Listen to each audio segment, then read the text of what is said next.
आज के इस पवित्र यज्ञ के ब्रह्मा बहुत ही सरलता विद्वता की प्रतिमूर्ति, जिन्होंने हमारे जैसे असंख्य युवाओं का निर्माण किया, देश धर्म राष्ट्र के लिए समर्पित किया, पूरा जीवन पुरुषार्थ करते व्यतीत कर रहे हैं पूज्य आचार्य प्रमोद युगार्थी जी। और हमारे बीच में ढोलक पर साथ दे रहे हमारे गुरु जी, बहुत ऊंची कोटि के भजनोपदेशक रहे वहां से कल्याण सिंह जी अभी उपस्थित हो रहे हैं। सहारनपुर की पावन भूमि से उपस्थित, जिनके बहुत ही सारगर्भित उपदेश अमृत का लाभ हम लोग 4 दिनों से ले रहे हैं। आदरणीय आचार्य शिव कुमार शास्त्री जी और स्थानीय आर्य समाज के धर्माचार्य, बहुत ही प्रसन्नचित रहने वाले विद्वान साथी आदरणीय विश्वदेव जी, हमारे बीच में अन्य सभी विद्वतगण, गुरुकुल के आचार्यगण, गुरुकुल के ब्रह्मचारी, सभी धर्म प्रेमी सज्जन, इस स्थानीय आर्य समाज के सभी पदाधिकारिणी माताएं और छोटे छोटे नन्हे प्यारे प्यारे बच्चों, भगवान की कृपा से हम लोग इकट्ठे बैठे। और भगवान की कृपा मैं क्यों बोलता हूँ बार बार, देखो अगर ईश्वर की कृपा ना हो तो हमें इकट्ठे बैठने का मौका भी नहीं मिलता। शादी विवाहों में भी जाते हैं लोग 36 का आंकड़ा रखते हैं। देखा अगर इधर प्लेट कोई ऐसे ने उठा ली जिससे विचार नहीं मिलते तो उस स्टॉल पे नहीं जाता, दूसरी तरफ जा। हम इकट्ठे बैठ रहे हैं एक विचारधारा का आदान प्रदान करने के लिए। ये संस्कृति, राष्ट्र, देश, धर्म कैसे बचे, इसके लिए हम लोग यत्नशील हैं। और जब यत्न बार बार किया जाता है तो उसी को प्रयत्न बोलते हैं, और वो प्रयत्न सार्थक होगा निश्चित रूप से। इसी आशा और विश्वास के साथ में हम सब लोग एकत्रित होते हैं और विद्वान अपने अपने स्तर से चर्चा करके आपको समझाने का प्रयास करते हैं। ये हमारे भाई अनुराग जी हैं, वैदिक दर्पण हिसाब चैनल चलाते हैं। एक स्टैंड ले लो भैया, आप हाथ थक जाएंगे, आप बहुत मेहनत करते हैं। हम लोगों ने अग्निहोत्र किया। एक बात आप सुनते चले आ रहे हैं कि ये संसार का सर्वश्रेष्ठ कर्म है, आप सबने सुना। मैं 2 उदाहरण दूंगा और संभवतः आपकी समझ में बात आएगी। सुनी सुनाई बातें मेरी कम होती हैं, प्रयास ये रहता है कुछ जमीनी स्तर पर जो अनुभव है उनको लोगों के बीच में प्रस्तुत किया जाए। मैं आपसे एक बात पूछूं कि पानी ज्यादा महत्वपूर्ण है या भोजन ज्यादा महत्वपूर्ण है, तो दोनों में से आप क्या उत्तर देंगे? पानी। अब अगला प्रश्न का उत्तर देना, पानी ज्यादा महत्वपूर्ण है या हवा ज्यादा महत्वपूर्ण है? पता चला बिना भोजन के आप कई दिन जीवित रह सकते हैं, लेकिन बिना पानी के कई दिन जीवित रहना संभव नहीं। हाँ, सर्दी का समय होगा तो आपको प्यास कम लगती है, कई बार 1 गिलास पानी भी एक्स्ट्रा व्यक्ति भोजन के अलावा नहीं पीता सर्दी में, लेकिन गर्मी में तो बहुत पानी की आवश्यकता होती शरीर को। तो बिना पानी के 1 दिन भी नहीं रहा जा सकता। बिना हवा के 1 सेकंड के लिए अगर आपकी श्वसन क्रिया बंद होती है तो आप बेहोश हो जाते हैं। आपको पता है बेहोश होने की प्रक्रिया क्या होती है शरीर में? जब असहनीय दर्द हो जाता है या ऐसी परिस्थिति सामने आ जाए जिसको देख करके आदमी को लगे अब क्या होगा, तो श्वास प्रश्वास जो है उसका जब झटका लगता है 1 सेकंड के लिए श्वसन बंद होता है, हम बेहोश हो जाते हैं। मस्तिष्क में जो श्वास निरंतर जा रही थी वो झटका लगते ही व्यक्ति बेहोश हो जाता है। 2 सेकंड के लिए श्वास बंद हो जाए तो कोमा में चले जाता है, और 3 सेकंड के लिए अगर श्वसन क्रिया बंद हो तो व्यक्ति की मृत्यु हो जाती है। इतना महत्वपूर्ण है श्वास। अब आप समझिएगा जरा, भोजन के बिना कई दिन रह सकते हो, पानी के बिना नहीं रह सकते। हमने भी एक बार निर्जला एकादशी आई आचार्य जी, तो हमें किसी ने बताया बड़ा पुण्य मिलता है निर्जला एकादशी।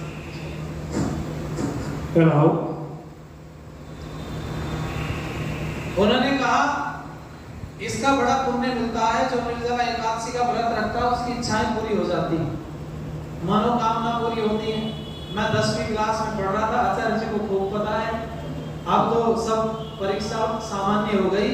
उत्तर प्रदेश का क्यों भैया 10वीं का बोर्ड बहुत हार्ड होता, और इतना मुश्किल था, मतलब फेल वालों की आवाजें ज्यादा आती थी, पास वालों की कम। गांव में अगर 20 लड़के पढ़ रहे तो 5-7 पास होते थे, बाकी लुढ़क ही जाते कहीं ना। हमने सोचा यार अच्छा रहेगा, 1 साल पहले मैं फेल हो चुका था 10वीं में, तो मैंने अब क्या छुपाना आपसे, मैं ठीक हूं, आपने लोगों में बहुत बड़ा विद्वान आदमी। अब जब परिस्थिति थी, मैं तो 9th में भी फेल हुआ था एक बार, मैंने सोचा पक्का करके चलते हैं कि क्लास को, क्योंकि मास्टर तो वही बनेगा जिसे सारी चीजों का पता होगा।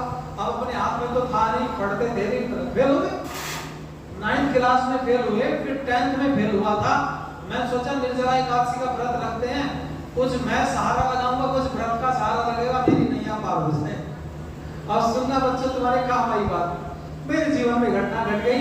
मैंने व्रत रख लिया, और वो व्रत रखने के बाद में दोपहर तक मैंने सबको बताया आज मैं व्रत से हूँ, मैंने निर्जला एकादशी का व्रत रखा है।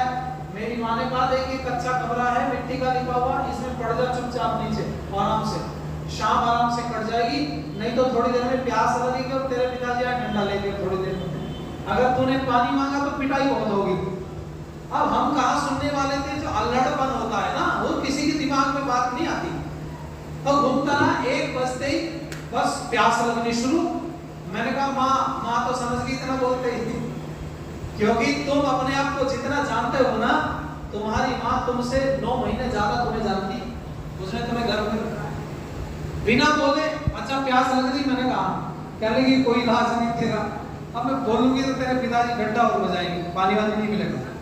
1 घंटा मैंने जैसे तैसे खींच लिया उनके मना करने के बाद, क्योंकि तब घर में टोटी लगी हुई नहीं थी, ऐसे टंकी कहीं भी, कहीं फंसे आदमी बाथरूम में पी ले चुपचाप जा करके, लेकिन कहीं था ही नहीं, नल लगा हुआ था आंगन में, और उस पे जाओ तो सबको दिखेगा। कमाल हो गया भाई। 2 बजे बिजली आई, सब लोग दौड़े ट्यूबवेल की तरफ, हम भी पिताजी के साथ चले गए। हमने कहा नहाने को मिलेगा ट्यूबवेल पर तो ताल लग जाएगा। जब बाहर पानी देखा, अंदर प्यास, मैंने हमारे पिताजी से कहा डरते डरते, मैंने कहा जी कुछ हो सकता है क्या? उन्होंने कहा बस कुल्ला कर सकते हो, निर्जला एकादशी का नियम ये है, कुल्ला कर सकते हो, कुल्ला कर लोगे ठीक है, और पानी पियोगे तो टूट जाएगा व्रत। मैंने कहा ठीक है। मैंने इतना सारा पानी लिया सर जी, आधा तो साथ पी लिया, और आधे का देर तक कुल्ला किया। उन्होंने कहा निकाल पूरा पानी मैंने देर तक धार बांध के निकाल दिया, और मैंने कहा जी एक बार कुल्ला और करने दो बस। अब इसका किसी को पता थोड़ी था, मैंने तोड़ा व्रत के जोड़ा, पर मैंने तो शरीर को बचाया। मैंने एक बार और पानी पी लिया। अब मेरे को सबने कहा तेरा व्रत टूट गया, तू फेल हो जाएगा। मैंने और मेहनत की, भगवान की कृपा से व्रत तो टूटा पर मैं पास हो गया। मेरे को लगा बिना मतलब की बकवास करते लोग, अगर पाप लगता तो मैं काय को पास होता, फेल हो जाना चाहिए। बस दिमाग में तब से बातें आई बच्चों, और मैंने फिर सब चीजों की खोज शुरू की। मैं कोई परंपरा से नहीं हूँ आर्य समाजी, ना मेरे पिताजी आर्य समाजी, ना कोई दादा पढ़ा। हम लोग तो स्वामी धन सरस्वती का जीवन चरित्र पढ़ा, पागल हो गए इसके पीछे। आप लोग बैठे भी, कुछ बच्चे मेरे से मिल रहे थे, मैं क्या उद्देश्य है, कह रहे थे जो आपका उद्देश्य वही हमारा है। मैंने कहा बहुत धन्यवाद के पात्र हो, अगर ऐसे शब्द आपके मुंह से मिल रहे हैं तो बहुत धन्यवाद के पात्र हो। मैं कई विद्यार्थियों से मिलता हूँ तो पता है क्या कहते हैं, अरे बस नौकरी लग जाए कहीं टीचर बन जाए, कोई बीएड करे, कोई डॉक्टरी करे, ठीक है, लेकिन इस राष्ट्र के बचाने के लिए भी कोई आगे आए। आओ सब जने मिलकर के मेरे साथ गीत की लाइनें गुनगुनाओ, अच्छा लगेगा बच्चों। ये उम्र किसी का इंतजार नहीं करती, ये निरंतर चलती चली जाती है।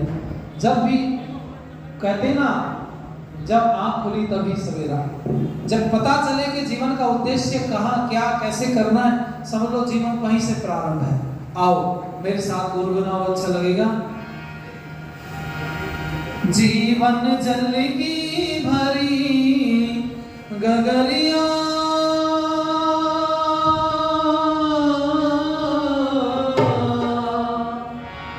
जीवन जल की भरी गगरिया, रीति जाए रे उमरिया, बीती जाए रे उमरिया, बीती जाए रे उमरिया, बीती जाए रे। जीवन जल की भरी गगरिया, रीति जाए रे उमरिया, बीती जाए रे उमरिया बीत जाए रे, उमरिया बीत जाए रे। जीवन का जो सुखद सवेरा बीत गया वो बचपन तेरा। जीवन का जो सुखद सवेरा बीत गया वो बचपन तेरा। इस सुंदर सपने की फिर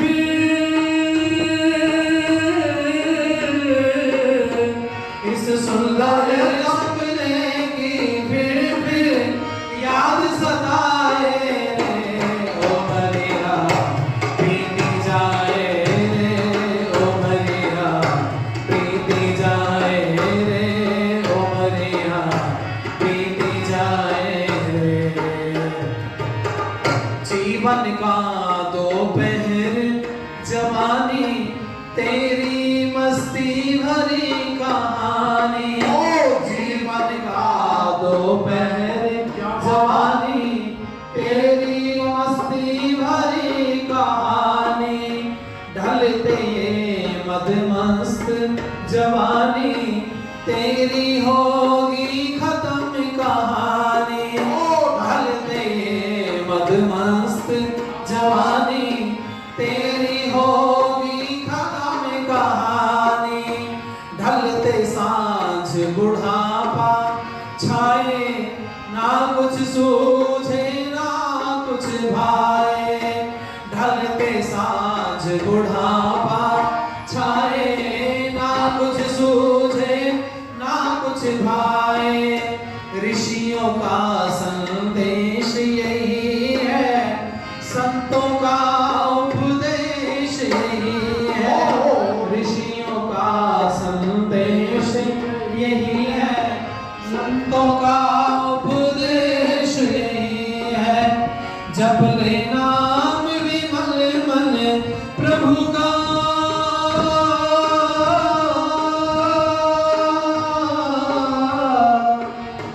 जप ले नाम विमल मन प्रभु का, जो सुख चाहे रे, उमरिया बीत जाए रे, उमरिया बीत जाए रे। जीवन जल की भरी गगरिया,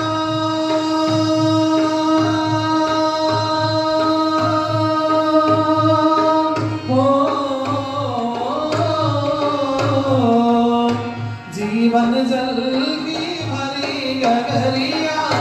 रीति रीति रीति रीति रीति रीति रीति रीति जाए रे, उमरिया बीती जाए रे, उमरिया बीती जाए रे, उमरिया बीती जाए रे। इसलिए अपनी बात में रोकता हूँ। मैंने बोला आपसे भोजन ज्यादा महत्वपूर्ण नहीं है, पानी ज्यादा है। और पानी से भी ज्यादा हवा महत्वपूर्ण है, क्योंकि पूज्य आचार्य जी बैठे हैं, योगार्थी जी। 5 प्राण और 5 प्राण शरीर में निरंतर काम करते रहते भाई। और ध्यान देना इनका क्या रोल है। आप आंख की पलक झपका रहे हो ना, ये भी प्राण से संभव है। आपके शरीर में रक्त का संचार है, प्राण से चल रहा है। अपान वायु शरीर से वेस्टेज के रूप में बाहर निकलता है। मल मूत्र आदि बहुत सारी चीजें, ये जो सब प्रेशर शरीर के अंदर है, आपके शरीर से गंदगी बाहर निकल रही है, तो ये सब प्रेशर वायु के द्वारा ही संभव है। बहुत चीजों को आपके सामने प्रस्तुत नहीं किया जा सकता। श्वास प्रश्वास की गति बहुत ज्यादा तीव्र होती है, तब शरीर से बहुत सारी चीजें बाहर आने लगती हैं। जब आपका श्वास तेजी से चलता है, बोलो पूरे शरीर से पसीना आता है कि नहीं आता? ये सब वायु का खेल है। और इस व्यवस्था को आप समझ जाओ तो मुझे लगता है कि छोटी मोटी हारी बीमारी तो आए पर शरीर में बड़ा रोग प्रवेश नहीं करेगा। मैं दावा करता हूँ इस बात का। अब आप सुनिएगा, इतना ज्यादा महत्वपूर्ण है वायु हमारे लिए। तो मुझे एक बात बताना बच्चों, एक व्यक्ति ने भोजन का भंडारा किया, ठीक है जी, और एक ने पानी का प्याऊ लगाया। बताओ किसको ज्यादा पुण्य मिलेगा? बोल नहीं रहे आप? लेडीज सीधे देखो, इधर ऐसे बैठो जैसे मैं बैठ, मैं एक बार में ऐसे नहीं बैठूंगा, आप शाम तक बैठाओ मुझे, है ना। आप तो समझदार, गड़बड़ बच्चे तो हमारे वाले, आपके तो ठीक है। ध्यान लगा कर सुना, आपके काम आएगी ये बात, क्योंकि इस मंच पर आपको बैठना है अगली बार, आपको मिलेगा अवसर। बड़ी कवि उपदेश होगी देश दुनिया, इसलिए सुनो। भोजन का भंडारा किया, एक ने पानी का प्याऊ लगाया, पानी के प्याऊ लगाने वाले को ज्यादा पुण्य मिलेगा, और एक ने पानी का प्याऊ लगाया, एक ने हवा का भंडारा किया, किसको ज्यादा पुण्य मिलेगा बोलो जरा। आपने जो हवन किया ये हवा का भंडारा था, शुद्ध हवा आपने हवन से निकाली और सबको मिल गई, इससे ज्यादा पुण्य का और कोई दूसरा नहीं हो सकता।